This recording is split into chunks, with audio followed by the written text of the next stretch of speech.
Okay, so in this video, let's finish the proof of theorem 7.1, that is the global existence theory for the coarse-linear wave equation with the null condition. So in the proof, we need to use a continuity argument as before. And now let me state what our hypothesis and what our conclusion is. So we fix a time, capital T, between 0 and infinity. Our hypothesis is the following, that is, there exists a C-infinity solution U to which is defined for all 0t times R3 to the coarse-linear wave equation Q, such that we have the following bound, that is, if we define AT at time t to be the sum of several L2 norm, that is, you apply at most capital N's L2 norm commutative vector fields to the solution, and also a partial derivative, and you take the L2 norm of the whole thing, then our hypothesis that this is bounded by a certain constant times epsilon, where this bound is true for all the small t between 0 and the capital T. So here, capital N is an integer larger than or equal to 6, and A1 is a large constant to be chosen later.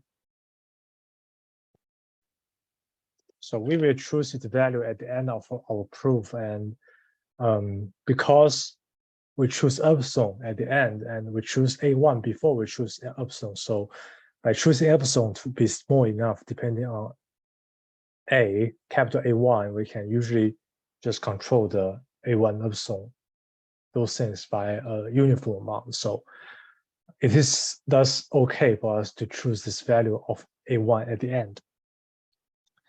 So in our continuity argument, we also need the conclusion. So our conclusion is that, again, there exists a C-infinity solution to the coarse-linear wave equation in the same region, 0 to t times R3. Our conclusion is that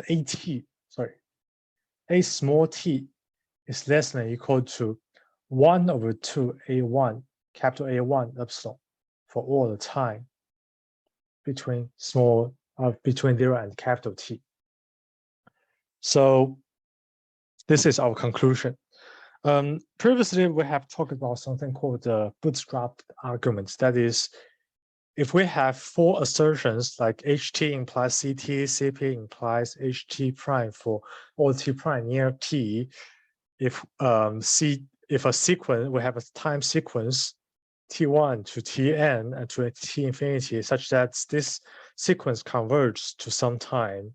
And if CT1, CT2, all these CTJ are true, then the conclusion would also be true at the limit of the sequence. And the last assertion is that there exists a time such that the hypothesis H capital T would be true. So for this theorem, for this proof, I would not check the last 3 assertions. I would only check the first assertion.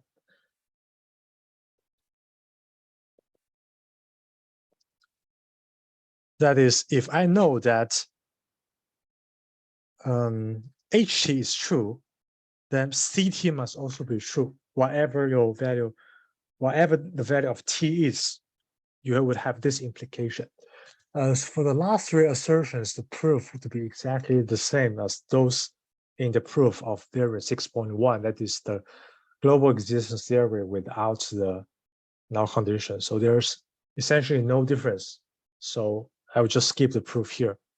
And as I mentioned before, the proof of assertion A would of course be the hardest step in the proof of this theorem 7.1. So that is also a reason why I think it is enough to discuss the proof of this HT implies CT in full details. Okay, so let's actually prove this assertion now. So by Clement-Solving inequality, we have u prime less than or equal to n minus 2 is controlled by a1 epsilon x plus t inverse x minus t negative inverse negative 1 over 2. So there's nothing surprised here. The finite speed of propagation, we have u less than or equal to n minus 2 less than or equal to a1 epsilon x plus t inverse x minus t 1 over 2. So these two bonds, we have actually proved this in our previous class or in our last video. So I will just skip the proofs here. So just claim that these two bonds are actually true. Okay. Another thing you need to notice is that n larger than or equal to 6 implies that n over 2 plus 1 is less than or equal to n minus 2. So we can now use lemma 7.5. So what is 7.5? So let me just quickly remind you what is 7.5. Not this one.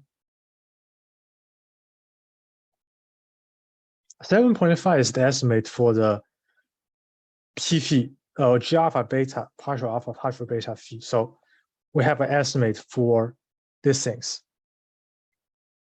Okay, so that is the energy, that is the estimates for the box tree applied to commuting vector fields applied to U. So that is, as you can imagine, that is something we need in the proof of the energy estimate. So our assumption tells us that this is true because of what I have just seen. So that means we can now feel free to apply this lemma to estimate so that we can apply the energy estimate. Okay, so of course, we also need to assume that epsilon is very, very small, depending on A1 to be sufficiently small, depending on A1. That is, of course, always possible. So, because remember that our global existence theory, we would like to prove in this theorem, one of our assumptions is that for a sufficiently small epsilon, we have global existence. So you can feel free to take epsilon to be as small as possible. So that would not be a problem.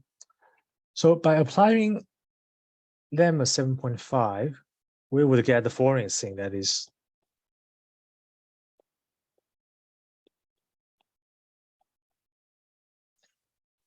so I think I mentioned last time that there's a very good way to memorize this right-hand side of this bond. So you put tangential derivatives to each of the term. So first you have a bond. Remember that we have a bond without this null condition. Now you just replace one of the usual partial derivative with the tangential derivatives. And now you plus also you need to plus the cubic terms because those terms are not controlled by the null condition. So so you can actually memorize this in a very easy way. So it's not like some very random things written on the right hand side. You have to like memorize all those things terms by term. But each term you don't need to like memorize each term separately. So you can just easily memorize this by considering the null condition and its difference between this and the energy estimate without the null condition. So we have these three terms. We also plug in this pointwise bound. So we have, and also remember that we always apply the pointwise bound to a lower order term. This term, and this term. So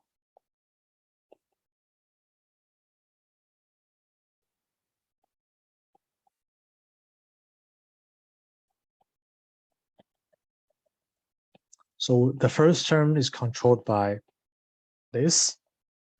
Second term is controlled by 1 over 2's power of x minus t, because you have t u less than or equal to n over 2 plus 1. And finally, you take the square.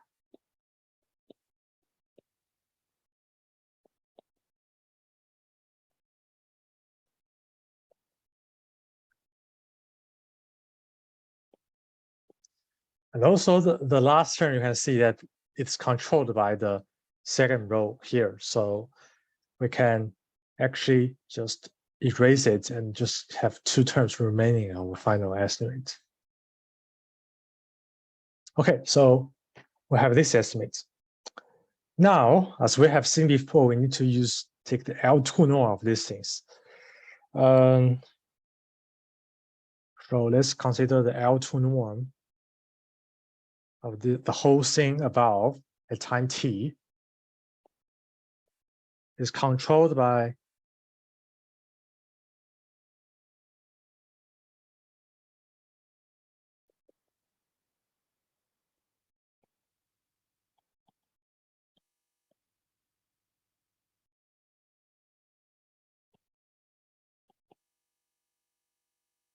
so okay, I need to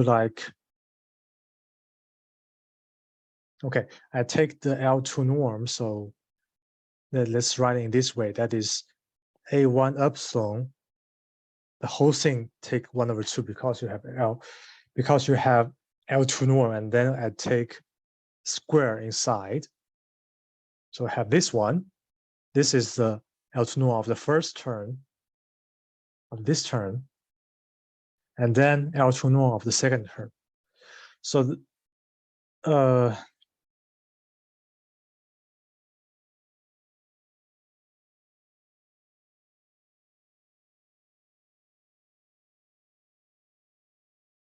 sorry, I actually make a small mistake here. Sorry. I actually have -2 here. Sorry. Because, well, I have TU here. So I get an extra factor -1, Rx plus T times Z times U less than equal to n-2, n/2 plus 2.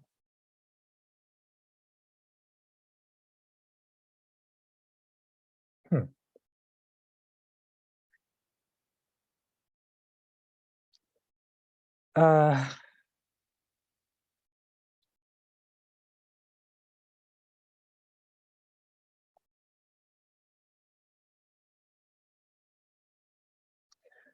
actually find a small mistakes here. So I actually need this larger than equal to 6 I need to replace this with larger than equal to 8.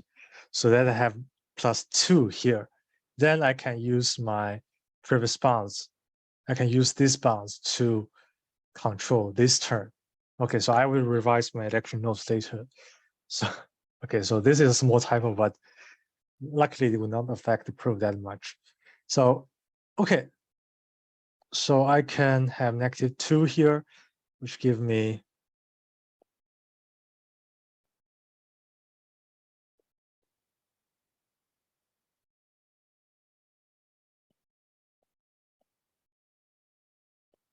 I have these things. And also I can replace this L2 norm with a constant multiple of AT, where AT is defined above.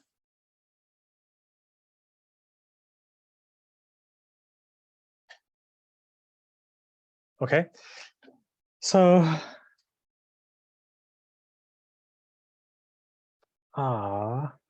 wait. Okay, yeah, that's right. So we have these bounds, and now I can apply the energy estimate. The left-hand side is pretty easy. That is AT plus integral 0 to T.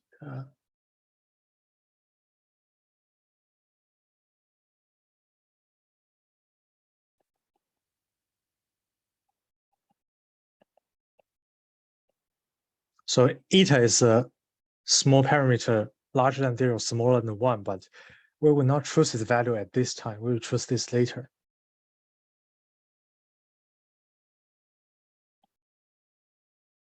So this t should be replaced by tau.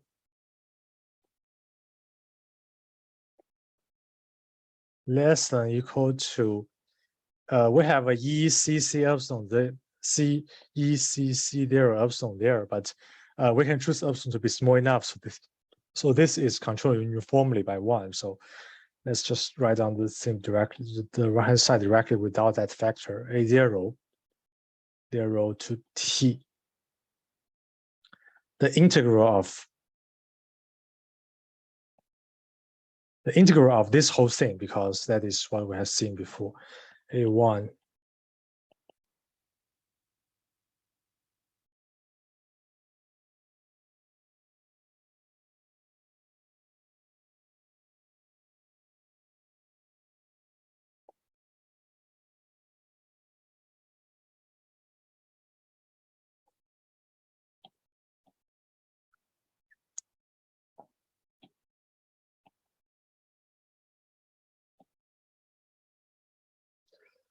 Okay, so let me just write down this without actually copying down everything. So I need to make some revision because now I need to just take the time at tau.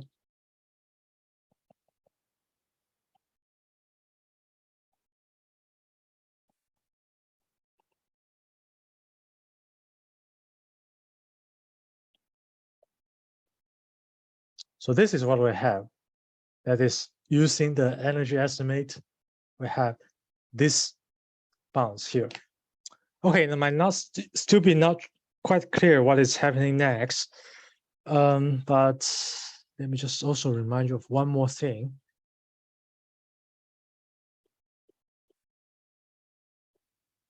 Okay, so there's one thing that you need to be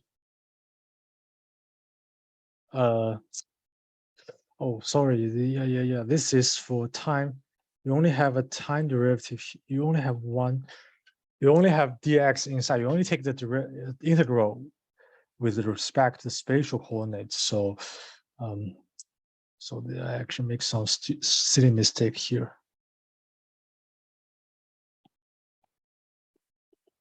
Okay, so if you just copy down everything above, then this is the bound we have. Then important claims that the following claim would be important. That is, I claim that this co-integral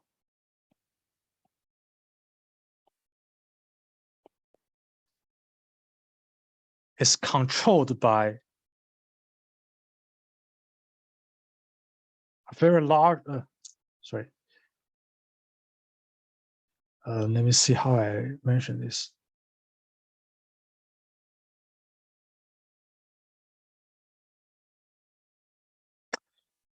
Okay, I actually claim that this whole integral is controlled by a very large constant, might depend on A1 times epsilon times this positive term on the right-hand side of the equation. So now you see that there's a good thing. That is, we can, by choosing epsilon to be small enough, I can use this positive term on the left-hand side, use this positive term on the left-hand side to absorb this term. So finally, I would get to this positive term on the right-hand side to absorb left-hand side to absorb this right-hand side term. So finally, I have something like AT less than equal to A0 plus A1 integral 0t A1 epsilon tau -2 A tau d tau, and now I use the ground rules inequality. So that would be good. So now the important thing is to prove this claim.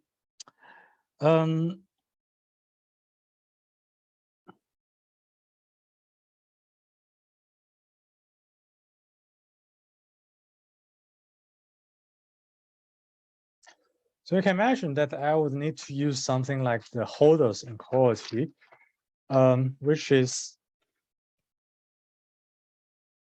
would work like as following. So I copy down the left-hand side of the equation I would like to, inequality I would like to prove, because x plus t is larger than x minus t, I first replace this one with -1 minus eta. So this I can replace this with -2 plus eta. Okay, so I have 0t a1 epsilon x plus tau -2 plus eta x minus tau -1 eta tu squared dx 1/2 d tau. Okay, and now I move this term outside. So I erase this x, which makes the factor a little smaller, larger, and I move it outside. And because I have this square root here, I need to divide the factor, the exponent by 2.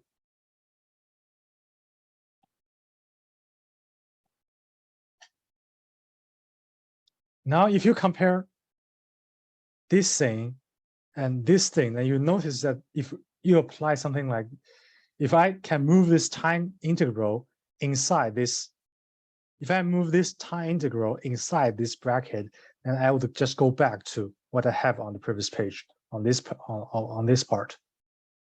So that is what I would like to do. So I would use Holder's inequality with respect to time. So A1 epsilon 0t tau -2 plus eta d tau square root times 0t. Take the square root, take the square of the whole part, and then take the time integral. So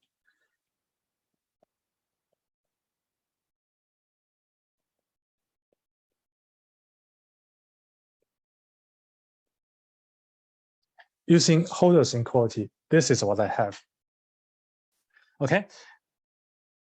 Because eta is less than 1, larger than 0, I can tell you that this integral is bounded by a uniform constant, 1. Depending, of course, the constant here might depend on eta. So no matter what your value of t is, no matter what t is here, you'll get a uniform bounded by a certain constant, depending only on epsilon, on eta. So finally,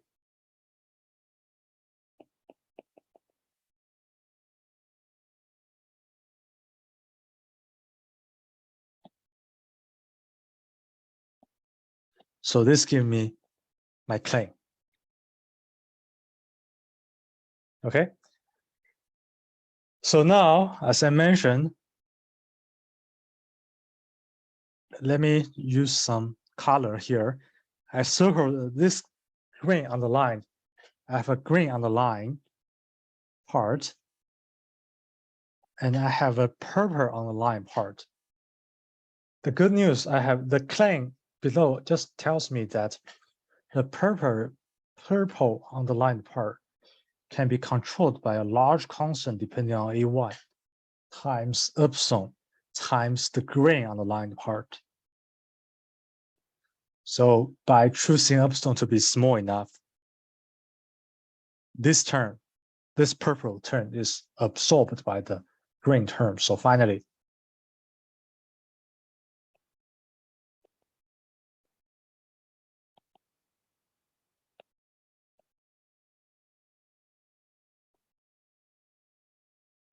and now you finish the proof by using Grunwald's inequality.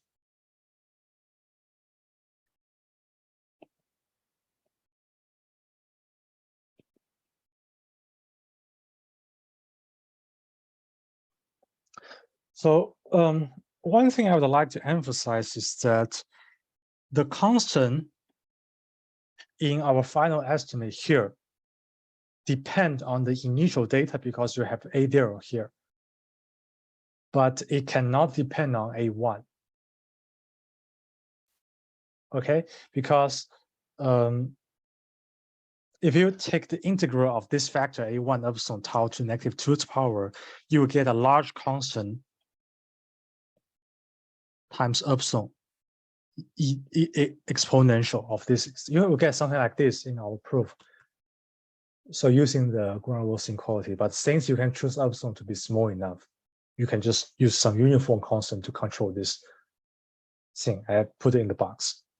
Okay, so finally by choosing A1 to be large enough, we have AT less than or equal to A1 epsilon over 2. This would finish the proof of theorem 7.1.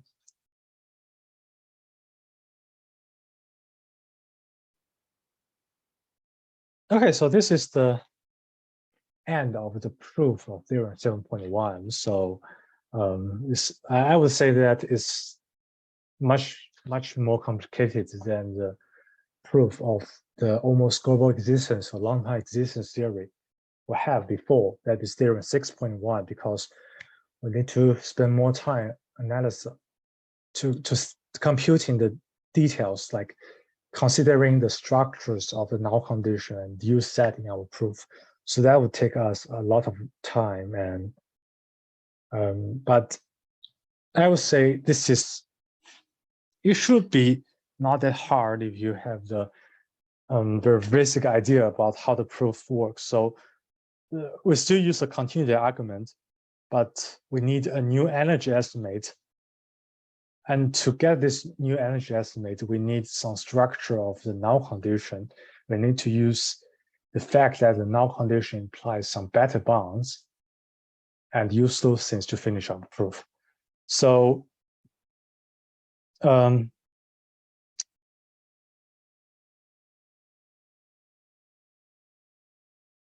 if you have any question about this video or the last video or about anything in this course, please just feel free to send me an email. I think I can either answer your questions using email, or I can schedule a Zoom meeting with you this week or next week at any time you like, so that I can help you with your questions. So that is the end of the null condition. And in our class on July the 5th and July the 12th, I would talk about something called the Kommander's asymptotic equations, which would be served as a certain non-rigorous standard for the global existence. That is, if you can say something about the Kommander global existence or finite time blow up of the Kommander's asymptotic equations, then it is believed but not yet proved that you can also say the same thing about the global existence or finite time blow up for the original Poisson wave equation. So this would be our topic next week.